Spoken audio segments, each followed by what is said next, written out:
নমস্কার বন্ধুরা, কেরেটি kitchen and ব্লগে তোমাদেরকে অনেক অনেক স্বাগত এবং অনেক অনেক ভালোবাসা জানিয়ে আমি আমার আজকের ভিডিওটা শুরু করতে চলেছি। আশা করি তোমাদের ভালোই লাগবে। আজকে আমি দেখো কুমড়ো আলু দিয়ে একটা সম্পূর্ণ নিরামিষ একটা রেসিপি শেয়ার করব। তার জন্য আমি দেখো একটা গোটা ছোট কুমড়া এইভাবে ডুমো ডুমো করে কেটে নিয়েছি, আর একটা আলু ওইভাবে কেটে নিয়েছি। এবার প্রথমে আমি গ্যাসটা অন করে দিচ্ছি বন্ধুরা। একটা প্যান আমি বসিয়ে দিলাম।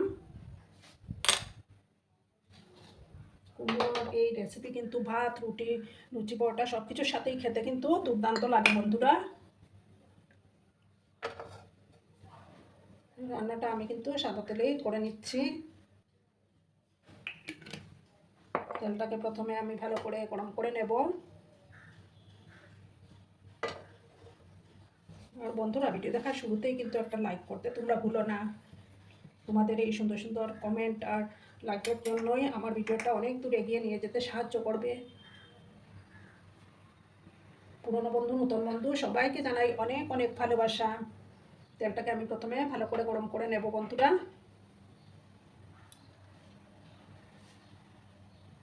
দেখো বন্ধুরা, তেলটা গরম হয়ে গেছে। এবার আমি প্রথমে আলুগুলো দিয়ে দেব। আমি আমার পরিমাণ মতো মিষ্টি কুমড়া এবং আলু কেটে নিয়েছি। তোমরা তোমাদের পরিবারের সদস্য সংখ্যা অনুসারে কেটে নেবে। এখানে আমি আলুগুলোকে একটু 2 মিনিটের মতো আমি হাই আছে আলুগুলোকে ভেজে নেব। সামান্য হলুদের গুঁড়ো অ্যাড করে দিলাম, আর সামান্য একটু লবণও দিয়ে দেব, কারণ আলুটা সেদ্ধ হতে একটু টাইম লাগে। ভালো করে আমি আবার মিশিয়ে দিলাম।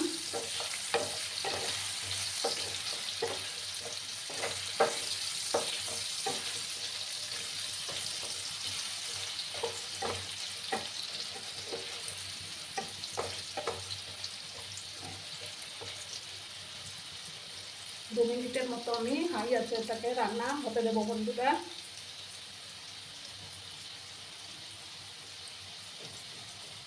দেখো বন্ধুরা, আবার আমি নাড়াচাড়া করে দিলাম।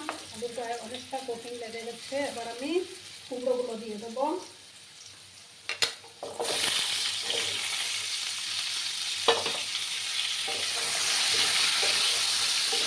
একসাথে আমি আবার ভালো করে মিশিয়ে নিলাম।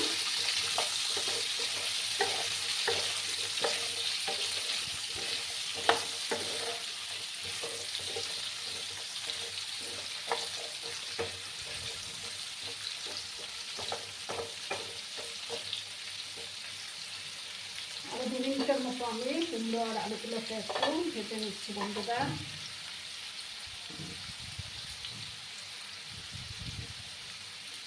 গ্যাসের আঁচটাকে আমি এখন মিডিয়ামে করে দিলাম। বন্ধুরা, আবার আমি নাড়াচাড়া করে দিলাম। মাঝে মাঝে নাড়াচাড়া করে দিতে হবে।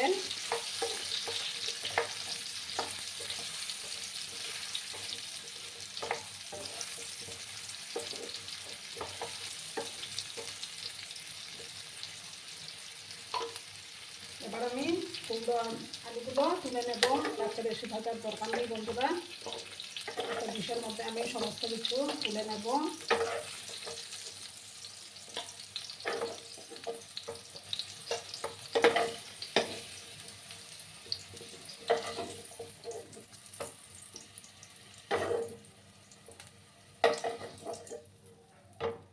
দেখো, ওই তেলের মধ্যেই আমি এবার দেবো 2টো শুকনো লঙ্কা দিলাম।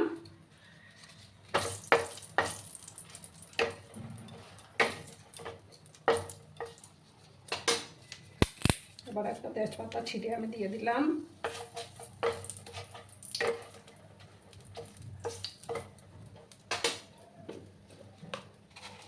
এবার দেখো, 1/2 স্পুনের মতো আমি 5 ফোড়ন দেব। ফোড়নটাকে ভালো করে ভেজে নিতে হবে, তখন একটা সুন্দর ফ্লেভার বেরোতে শুরু করবে। আর সামান্য একটু 1 চামচের মতো রাঁধুনি দিয়ে দিলাম। খুব সুন্দর একটা ফ্লেভার বেরোতে শুরু করবে। এবার আমি দেখো ছোট্ট এক টুকরো আদা গ্রেট করে রেখেছিলাম, সেই গ্রেট করা আদা আর 2টো কাঁচা লঙ্কা আমার দিকটা ছোট করে রেখেছিলাম, সেটা এবার আমি দিয়ে দিলাম।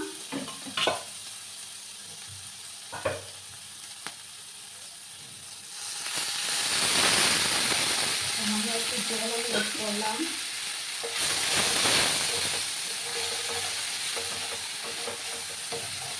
রাঁধুনি দিলে পরে খুব সুন্দর একটা ফ্লেভার আসে বন্ধুরা।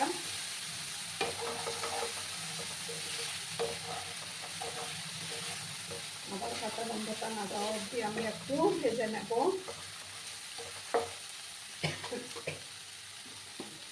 আবার দেখো বন্ধুরা, 1 চামচ ধনে গুঁড়ো দিলাম, তারপর দেবো 1 চামচ জিরে গুঁড়ো,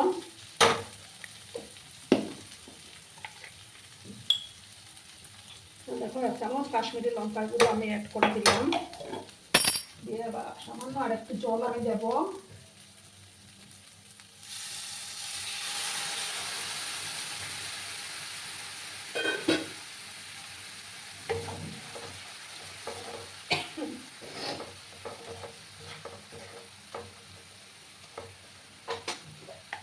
এবার আমি পরিমাণ মতো হলুদের গুঁড়োটা 1/2 চামচের মতো হলুদের গুঁড়ো অ্যাড করে দিলাম বন্ধুরা।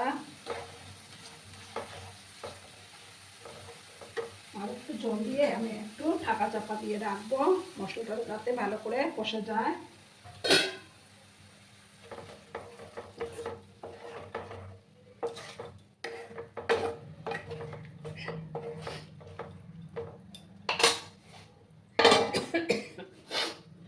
ঢাকা চাপা দিয়ে রাখলাম বন্ধুরা আমি। বন্ধুরা এবার আমি ঢাকাটা সরিয়ে দিলাম। খুব সুন্দর একটা ফ্লেভারও বেরিয়েছে আর ঝাঁঝও উঠেছে অনেক। কারেন্ট তো এমন সময় চলে যায় বন্ধুরা, চিমনিটা জ্বালানো যাচ্ছে না। এবার আমি কুমড়োর আলুগুলো দিয়ে দেব, দিয়ে একসাথে ভালো করে আমি কষিয়ে নেব। দেখো বন্ধুরা কালারটা কত সুন্দর করেছে না।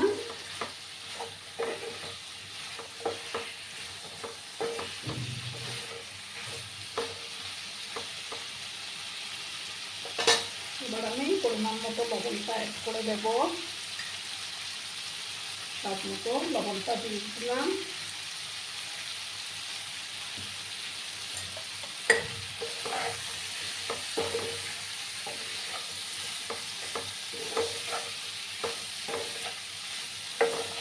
ভালো করে আমি আবার মিক্স করলাম।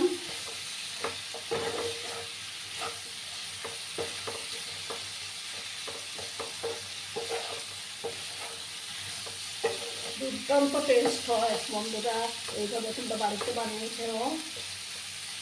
নিরামিষের দিনে এরকম একটা রেসিপি থাকলে কিন্তু আর কোনো কিছু দরকার পড়বে না।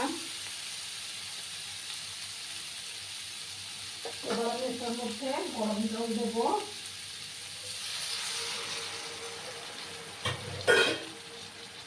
গরম জল দিলে রান্নার টেস্টটাও ভালো আসে, প্লাস সবজিগুলো খুব সুন্দর সুসিদ্ধ হয় বন্ধুরা।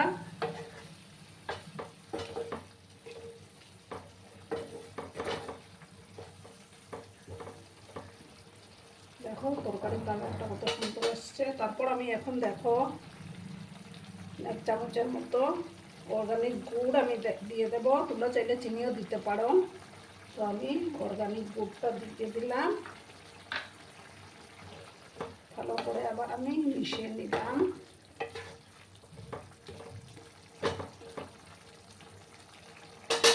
এবার আমি এটাকে ঢাকা চাপা দিয়ে 4 থেকে 5 মিনিটের মতো আমি রান্না হতে দেবো বন্ধুরা, তাহলেই তৈরি হয়ে যাবে। প্রচণ্ড গরম পড়েছে বন্ধুরা আমাদের এখানে।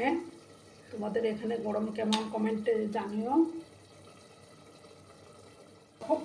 দেখো বন্ধুরা আমি এবার ঢাকাটা সরিয়ে দিলাম।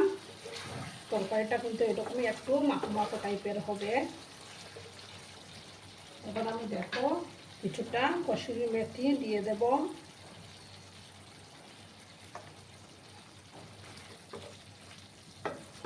ভালো করে আমি আবার মিক্স করলাম। আর দেখো কিছুটা রোস্টেড বড়ি আমি দিয়ে দেব, ওগুলো আমাদের এখানে কিনতে পাওয়া যায়। আমি সামান্যগুলোকে একটু ভেজে নিয়েছি, না ভাজলেও হয়। ভালো করে আমি আবার মিক্স করে নিলাম।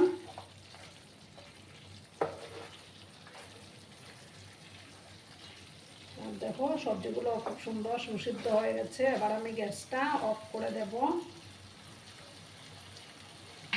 অফ করে 2 মিনিট স্ট্যান্ডিং টাইমে রাখবো, তারপর আমি সার্ভ করে তোমাদেরকে দেখাচ্ছি বন্ধুরা।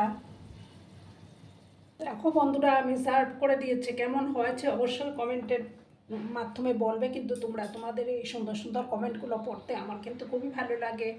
আর এতক্ষণ ধরে আমার ভিডিওটার সাথে পাশে থেকে আমাকে এতটা ভালোবাসা দেওয়ার জন্য তোমাদেরকে আবারও জানাই অনেক অনেক ভালোবাসা এবং অনেক অনেক ধন্যবাদ। ততক্ষণে তোমরা সবাই খুব ভালো থেকো, সুস্থ থেকো, আনন্দে থেকো। আর আমার ভিডিওটার কোনো অংশ যদি তোমাদের একটুকু ভালো লাগে তাহলে অবশ্যই তোমাদের পরিবার পরিজনদের মাঝে শেয়ার করে দেওয়ার অনুরোধ রইল। ততক্ষণে খুব ভালো থেকো। ধন্যবাদ।